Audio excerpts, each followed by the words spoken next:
तो इस वीडियो में हम लोग इक्विवेलेंट कंडक्टेंस पे डिस्कस करेंगे। पिछले वाले वीडियो में मैंने आपको बताया हुआ है कंडक्टेंस क्या होता है, कितने तरह कंडक्टेंस होते हैं, और मैंने ये भी बताया हुआ है कि अगर सॉल्यूशन में कंडक्टेंस का बात करना हो तो वहाँ पे मेनली हम लोग वहाँ पे लेमडा इंटू वी वाला फॉर्मूला यूज़ करते हैं। और सॉल्यूशन का चूँकि हम लोग मोलरिटी भी बता सकते हैं, नॉर्मलिटी भी बता सकते हैं, तो सॉल्यूशन की कंसंट्रेशन के बेसिस पे हमने कंडक्टेंस को दो पार्ट में डिवाइड किया था। उसका जो पहला सेगमेंट था मोलर कंडक्टेंस, वो हमने पिछले वाले वीडियो में देख लिया हुआ है। अब हम लोग बात करेंगे इक्विवेलेंट कंडक्टेंस। तो अगर हम इक्विवेलेंट कंडक्टेंस को डिफाइन करें तो इसको हम ऐसे डिफाइन कर सकते हैं, all the conductance produced by 1 gram equivalent of electrolyte is called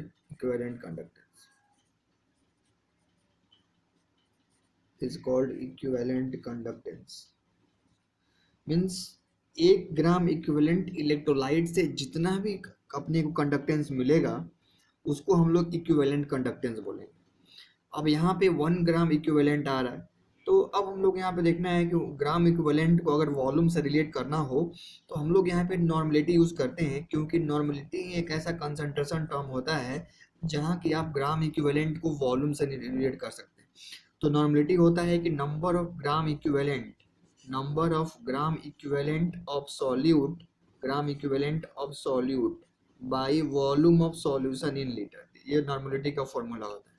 इसका मतलब ये हुआ कि अगर कोई सॉल्यूशन का नॉर्मलिटी अगर n है, अगर हम लोग मान लें कि अगर उस सॉल्यूशन का मान लो अगर n नॉर्मलिटी है, इसका मतलब ये हुआ कि 1 लीटर सॉल्यूशन का जो 1 लीटर जो सॉल्यूशन है उसमें n ग्राम इक्विवेलेंट सॉल्यूट के होंगे, या हम लोग 1 लीटर को 1000 ml ले सकते हैं, तो 1000 ml में n ग्राम इक्विवेलेंट सॉल्यूट के होंगे, या हम लोग जानते हैं कि 1 ml में 1 सेंटीमीटर क्यूब होता है, तो 1000 सेंटीमीटर क्यूब वॉल्यूम में n ग्राम इक्विवेलेंट सॉल्यूट के होंगे। तो नॉर्मलिटी का मतलब होता है कि number of gram equivalent present in 1 litre of solution.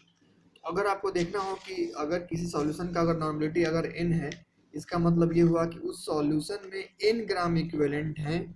अगर आप उस सॉल्यूशन का 1000 सेंटीमीटर क्यूब लें, अगर 1 लीटर लें, तो इफ नॉर्मलिटी ऑफ सॉल्यूशन, अगर किसी सॉल्यूशन का normality, if normality of solution is n, अगर n है, इसका मतलब ये हुआ कि volume of n gram equivalent का जो वॉल्यूम हो जाएगा वो हो जाएगा 1000 सेंटीमीटर क्यूब। तो अगर हमें 1 ग्राम इक्विवेलेंट का वॉल्यूम निकालना हुआ, volume of 1 gram equivalent, 1 gram equivalent का हमें वॉल्यूम निकालना हुआ तो 1000 बाई n हो जाएगा। अब हम यहाँ पे इन 1 ग्राम इक्विवेलेंट का वॉल्यूम क्यों निकाल रहे हैं? क्योंकि अगर हमें इक्विवेलेंट कंडक्टेंस चाहिए, हम लोग जानते हैं कंडक्टेंस जो होता है k इंटू वॉल्यूम होता है। तो अगर यहाँ पे आपको मोलर कंडक्टेंस चाहिए था, आप यहाँ पे मोलर वॉल्यूम निकाल रहे थे। अगर इक्विवेलेंट कंडक्टेंस चाहिए तो यहाँ पे इक्विवेलेंट वॉल्यूम निकालना पड़ेगा। मीन्स 1 ग्राम इक्विवेलेंट का जो वॉल्यूम होगा, 1 ग्राम इक्विवेलेंट का, उस वॉल्यूम को आपको यहाँ पे रखना पड़ेगा। तो अब हम लोग यहाँ पे बोल सकते हैं कि जो इक्विवेलेंट कंडक्टेंस हो जाएगा k इंटू 1000 बाई n हो जाएगा। 1000 बाई n क्यों? क्योंकि जो 1000 बाई n है ये 1 ग्राम इक्विवेलेंट का वॉल्यूम है। तो अगर आपको इक्विवेलेंट कंडक्टेंस फाइंड करना है तो आपको वॉल्यूम में 1 ग्राम इक्विवेलेंट का वॉल्यूम रखना पड़ेगा, क्योंकि हम लोग जानते हैं कि इक्विवेलेंट कंडक्टेंस क्या होता है। इसको हमने डिफाइन किया था कि all the conductance produced by 1 gram equivalent of electrolyte is equivalent conductance. मतलब आपको 1 ग्राम इक्विवेलेंट का आपको कंडक्टेंस निकालना पड़ेगा। तो आपने क्या किया कि अगर किसी सॉल्यूशन का अगर नॉर्मलिटी अगर n है, इसका मतलब उसका वॉल्यूम कितना होगा, 1000 सेंटीमीटर क्यूब होगा। तो उसको हमने क्या किया, 1 ग्राम इक्विवेलेंट का वॉल्यूम निकाल लिया कि अगर n ग्राम इक्विवेलेंट था, उसका वॉल्यूम इतना था, तो 1 ग्राम इक्विवेलेंट का फाइंड कर लिए और इस वॉल्यूम को उठा के हमने इस फॉर्मूले में रख दिया। तो अगर हमें इक्विवेलेंट कंडक्टेंस चाहिए तो अपने पास एक बहुत इंपॉर्टेंट फॉर्मूला यहाँ पे डिराइव हो जाता है कि n ग्राम मतलब कि इक्विवेलेंट कंडक्टेंस के लिए क्या हो जाएगा, k इंटू 1000 बाई n, और यहाँ पे जो n हो जाएगा वो हो जाएगा सॉल्यूशन का नॉर्मलिटी। हमने यहाँ पे नॉर्मलिटी क्यों यूज किया? क्योंकि मैंने आपको बताया है कि नॉर्मलिटी कंसंट्रेशन एक ऐसा टर्म होता है, ऐसा कंसंट्रेशन टर्म होता है जो ग्राम इक्विवेलेंट को वॉल्यूम से रिलेट करता है। मैंने यहाँ फॉर्मूला लिखा हुआ है, नॉर्मलिटी जो होता है number of gram equivalent by volume. तो इसको हमने कन्वर्ट कर दिया और ये हमने फॉर्मूला जो है वो डिराइव कर लिया। अब हम लोग अगर इसी टॉपिक में अगर हम लोग डिटेल में जाएं तो एक इम्पोर्टेंट रिलेशन आता है कि मोलर कंडक्टेंस में और इक्विवेलेंट कंडक्टेंस में क्या रिलेशन, ये बहुत इंपॉर्टेंट रिलेशन होता है। What is relation between molar conductance and equivalent conductance. तो जैसे कि मैंने आपको बताया था कि जो मोलर कंडक्टेंस होता है वो K इंटू थाउजेंड, उसका जो फॉर्मूला होता है मैथमेटिकल फॉर्म, वो K into thousand by N M होता है। और अगर हम लोग इक्विवेलेंट कंडक्टेंस के बारे में बात करें तो K into thousand by N होता है। अब इन दोनों में रिलेशन क्या है, तो हम इसको ऐसे समझते हैं। पहले अगर हम लोग ये डिफाइन कर लें कि what is relation between molarity and normality, तो हम उस फॉर्मूले को उठा के यहाँ पुट कर देंगे तो अपने को रिलेशन मिल जाएगा। तो अब हम लोग पहले फाइंड करेंगे कि मोलरिटी एंड नॉर्मलिटी में क्या रिलेशन है, what is relation between molarity and normality. तो हम लोग जानते हैं कि जो नॉर्मलिटी होता है उसको हम लोग ऐसे डिफाइन कर सकते हैं कि number of gram equivalent, number of gram equivalent by क्या होता है, वॉल्यूम इन लीटर होता है।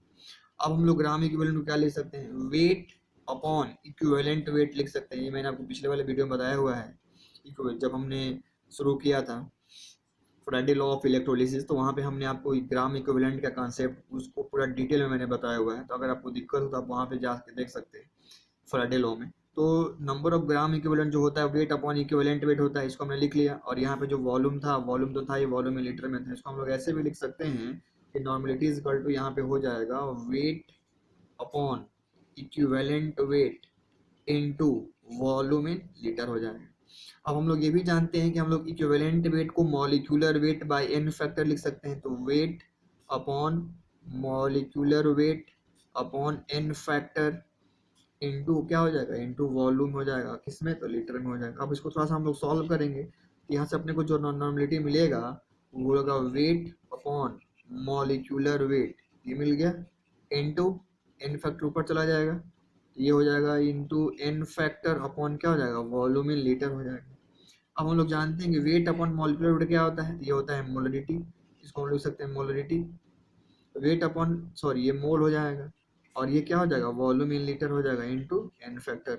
और मोल अपॉन वॉल्यूम क्या हो जाएगा, एन फैक्टर हो जाएगा। अब देखो यहाँ से कि इसको हमने कैसे लिख लिया कि वेट अपॉन मॉलिक्यूलर वेट लिख लिया और वेट अपॉन मॉलिक्यूलर वेट क्या हो जाएगा, मोल हो जाएगा, ठीक है। मोल डिवाइडेड बाई वॉल्यूम क्या हो जाएगा, मोलरिटी हो जाएगा इनटू एन फैक्टर। ये क्या मिल गया हमको कि नॉर्मलिटी इज इक्वल टू जो होगा, नॉर्मलिटी इज इक्वल टू वो हो जाएगा मोलरिटी इनटू एन फैक्टर। अब हम लोग क्या करेंगे, इसको उठा के हम लोग क्या पुट कर देंगे, हमने यहाँ पे लिखा हुआ था जो नॉर्मलिटी उसको हम लोग क्या लिख लेंगे, मोलरिटी इनटू एन फैक्टर लिख लेंगे। और इसको हमने उठा के यहाँ पे इस इक्वेशन में पुट कर देंगे। यहाँ से क्या मिल जाएगा आपको, यहाँ से आपको एक रिलेशन मिल जाएगा। जो हमने रिलेशन डिराइव किया उसके बाद देख लेते हैं हमने क्या किया, हमने मोलरिटी और नॉर्मलिटी में रिलेशन डिराइव करने की कोशिश की है। तो नॉर्मलिटी को हम लोग number of gram equivalent by volume लिख सकते हैं। अब नंबर ऑफ ग्राम इक्विवेलेंट को हम लोग वेट अपॉन इक्विवेलेंट वेट लिख सकते हैं। इसको हमने सॉल्व किया तो क्या मिला आपको, weight upon equivalent weight into हमने वॉल्यूम लिख लिया। और इक्विवेलेंट वेट को हमने थोड़ा सा और स्प्लिट किया तो क्या हो जाएगा, molecular weight by N factor हो जाएगा। जब इसको हम लोग अरेंज करेंगे तो क्या हो जाएगा, वेट अपॉन मॉलिक्यूलर वेट, ये एन फैक्टर ऊपर चला जाएगा into N factor by volume. तो वेट अपॉन मॉलिक्यूलर वेट क्या हो जाएगा, मोल हो जाता है। और मोल अपॉन वॉल्यूम क्या हो जाएगा, मोलरिटी इनटू एन फैक्टर। तो यहाँ से हमने डिराइव कर दिया कि जो नॉर्मलिटी होता है वो मोलरिटी इनटू एन फैक्टर होता है। अब जैसे कि मैंने आपको अभी डिराइव करके दिखाया हुआ है कि जो नॉर्मलिटी होता है वो क्या होता है, मोलरिटी इनटू एन फैक्टर होता है, जहाँ पे एन हो जाएगा नॉर्मलिटी, एम हो जाएगा मोलरिटी इनटू एन फैक्टर।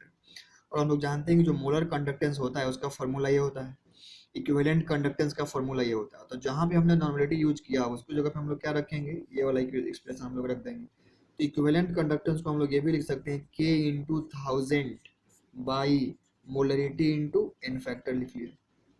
इसको थोड़ा सा हम और अरेंज करेंगे तो k into thousand by M into one by N factor. और k into thousand by M क्या हो जाएगा, ये हो जाएगा, देखो आप k into thousand by M क्या हो जाएगा, मोलर कंडक्टेंस हो जाएगा। तो हमने यहाँ पे इक्विवेलेंट कंडक्टेंस को जो k into thousand by M हमने लिख दिया और उसके बाद एन फैक्टर, इसको हम क्या करेंगे, उसको उठा के हम इसकी वैल्यू रख देंगे। तो lambda equivalent is equal to lambda molar into क्या हो जाएगा, एन फैक्टर हो जाएगा। इसको हम लोग ऐसे भी लिख सकते हैं कि lambda equivalent is equal to molar conductance by N factor. ये एक बहुत इंपॉर्टेंट रिलेशन आ जाता है, इक्विवेलेंट कंडक्टेंस जो होता है वो molar conductance by N factor के इक्वल होता है। इसको आप रिलेट कर सकते हैं, इसको आप देख सकते हो कैसे हमने इसको किया हुआ है।